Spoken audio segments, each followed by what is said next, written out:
So for a long time, I was just sitting here waiting that it will we will live or not. We will go on air at 12 exactly, right? She will. Exactly. Yes. Great. Any do's or don'ts you want to tell me? I think you're a pro, better than me. Oh, please. I love your smiley little brooches. Is that what you always wear? No, I just thought of it, just a playful thing. Oh, you're fun. Unless, yes. You're so fun. Awesome. True. You have to come and visit me at the Healing Garden. I should. And it's so close by. You're like right across the road. I have a laughter patch. When you stand on it, you have to laugh. Yeah. Yeah, laughing doesn't seem to be a difficulty with me. In Jaipur, there is a small cafe. Have you heard of? Also when I tell you. I'm sorry? You have to stop also when I tell you.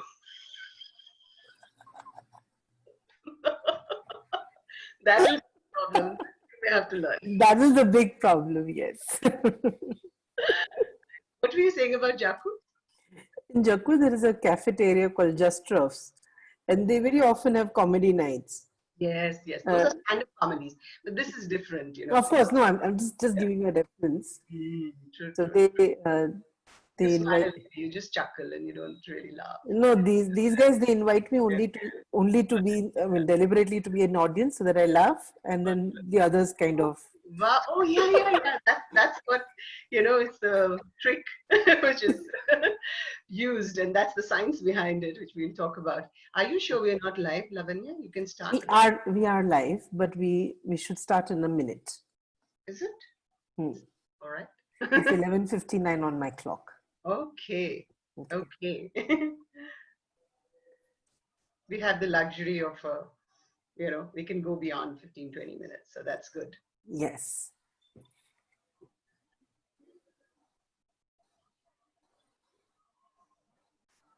Just 30 more seconds. Wonderful. Wonderful. Let me study your smile. We're not able to tell how many are attending the session, are we? That's fine. Now you're there, I'm there. That's what matters. True. And he's there. Yes. Oh, do tell me when I have to mute my laughter because I can be loud. No, you can. Please. I would love that. Actually, I'm used to an auditorium full of people, and that's what gets it going. But this is a different kind of talk. Okay, so we can start now, can we? Yes. Super. So good afternoon, everybody. Welcome to the session on the science of laughter by none other than Dr. Suchitra Kaul Mishra. Dr. Suchitra is a doctor of philosophy with a passion for therapeutic humor, the founder of the Healing Garden. She offers creative wellness services to a spectrum of networks ranging from corporate and educational institutions to NGOs and disadvantaged groups. Being an author, a poet, a distinguished Toastmaster, she has also served on the board of 3 public listed companies. She is currently the Karnataka chairperson of All Ladies League and the president, Karnataka, of Wellness and Wellbeing at WICCI, which is Women's Indian Chamber of Commerce and Industry. So to be able to unravel this science of laughter, I am super curious. Let's welcome Suchitra Kaul Mishra. Doctor, over to you. Thank you, Lavanya. Thank you. That was exactly what I wrote for you.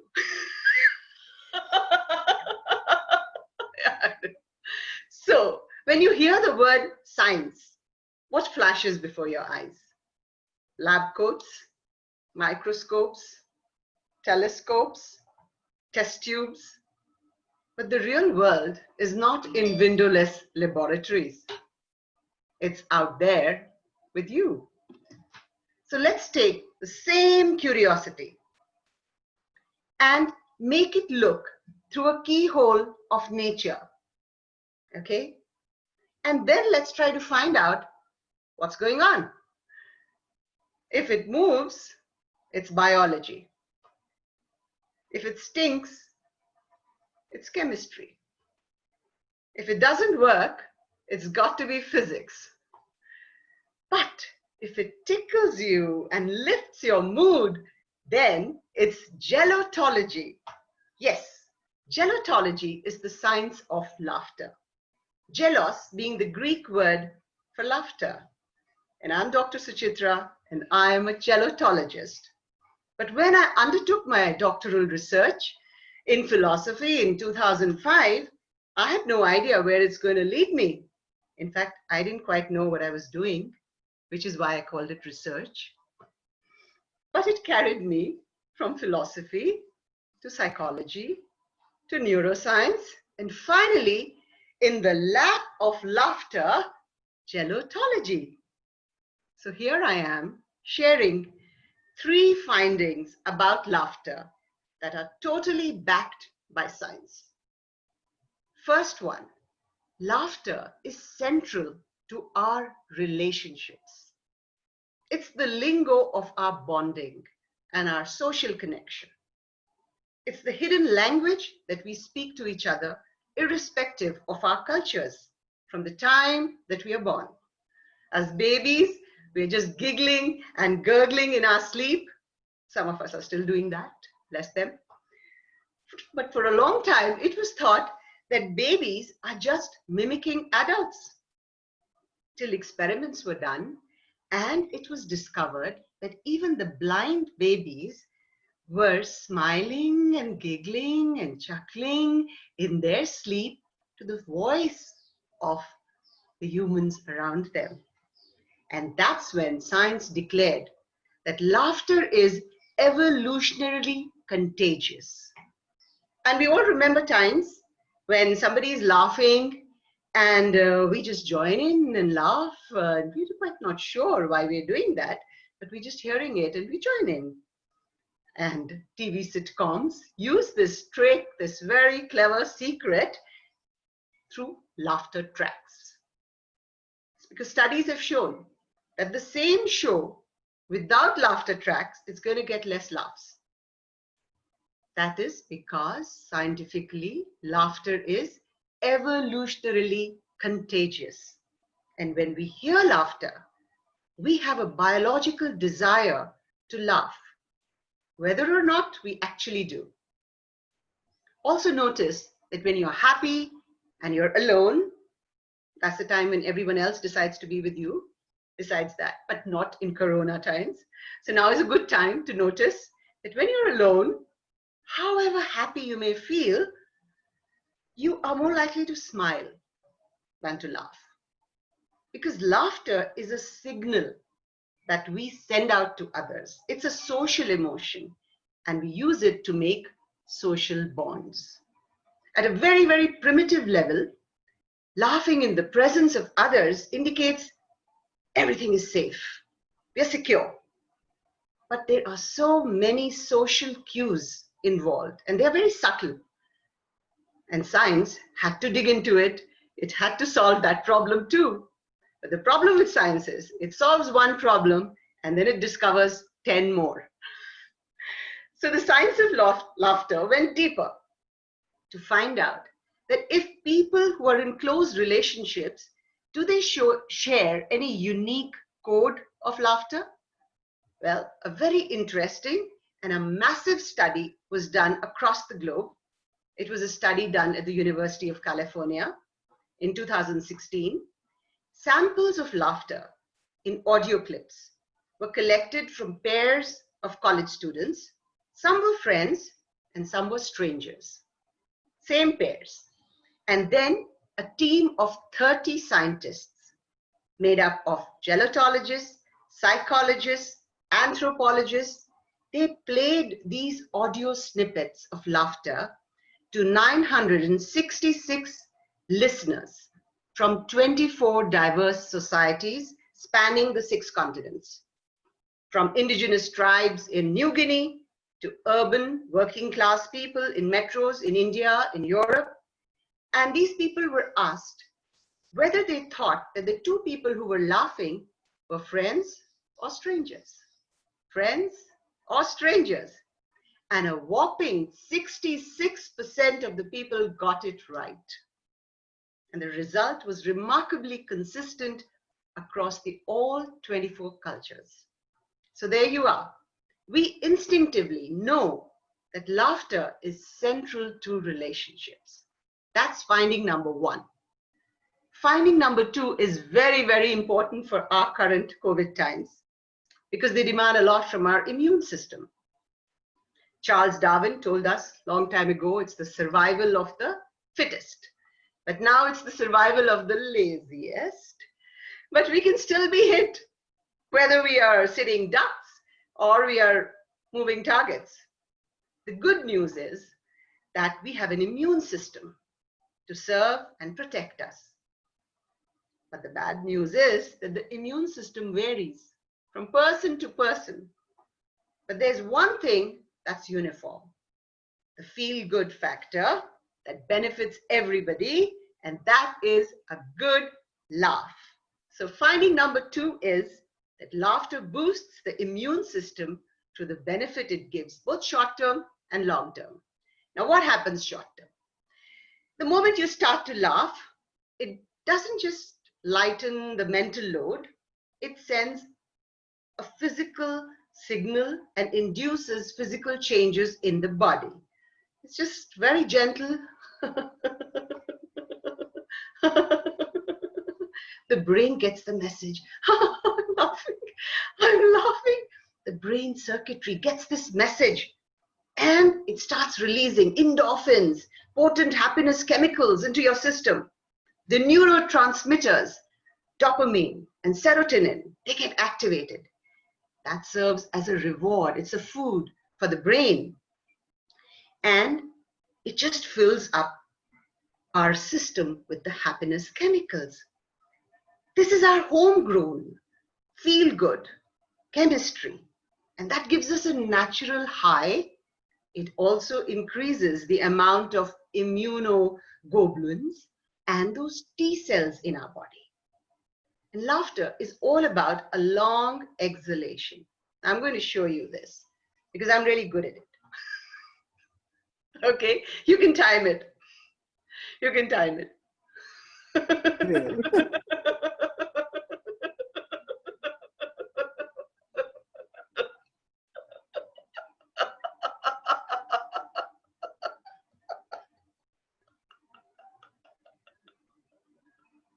It's all one breath, one long exhalation. And the more carbon dioxide I got rid of, the more oxygen went in. All the stale air went out, the fresh air came in. It's as simple as that. It stimulates the lungs, decreases the heart rate, and it regulates the blood pressure. Immediate result is a good, relaxed feeling because suddenly you're oxy-rich, just like that. Benefits are not just short-term. They are very long-term too because our body is 90% water. Yeah, much like cucumber, except that we are easily prone to become stressed cucumbers. Don't look too good. And that's, extremely annoying to everybody else around us, really. But laughter releases neuropeptides into our system. And that does tissue against the stress. And then there's your heart, okay? Whose main job is to pump the blood. And what does it do? It gets involved with everything else. You can't stop that, but you can protect it with laughter. Medical data is mounting that a hearty laugh protects the heart. Regular laughter has been proven to have an anti-inflammatory effect, and that protects the blood vessels and the heart machine, the muscles. And it's through this dynamics of the circulatory system, respiratory system, nervous system, endocrine system, all this, laughter boosts the immune system and keeps at bay those serious illnesses. This is a feature of our human biochemistry. So there's two findings which I just told you. One, that laughter is central to social relationships. And second, that laughter boosts the immune system.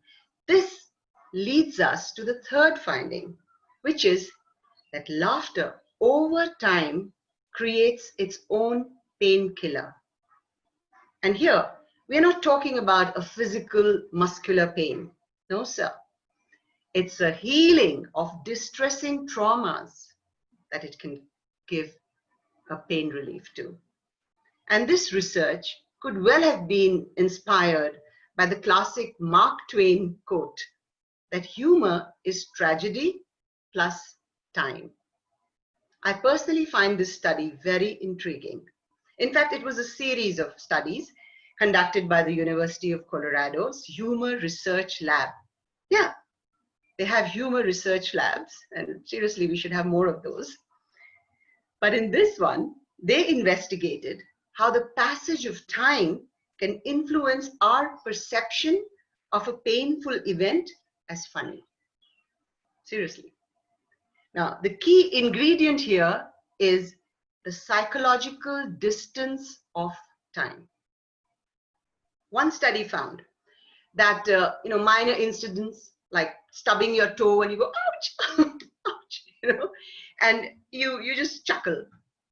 But over a period of time, it loses that comedic effect.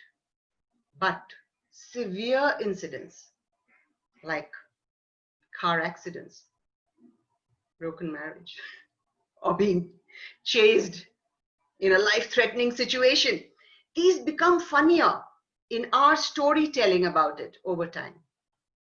Women especially, have been found to laugh a lot while narrating their most painful pregnancy. Oh my God, that really hurt. For the life of me, I couldn't breathe. Oh God, never. This could well be a coping strategy, but findings suggest that there's a real sweet spot in pain. And it's we who have to get that right mix between how bad something is and how distant it is to be able to laugh about it. I thought that these three interesting findings would help you in your understanding of gelotology. With the social relationship of laughter, the immunity it builds, and how we can laugh over pain with the distance of time. Harnessing the science of laughter can definitely help us to sail through this difficult time. So listen to the gelotologist and keep laughing beneath your mask. We are going to show Corona who has the last laugh. And contact me, Dr. Suchitra, at the Healing Garden to enrich your relationship with laughter. Thank you. Wow, super, fantastic. I had no idea how much do I enjoy laughing, but I did not know that there was such a lot of science to it. Thank you so very much. That was supremely engaging and extremely insightful. Thank you. So you've already shared it. For all of you who are intrigued and interested in understanding it more, there is the Healing Garden by Dr. Sue.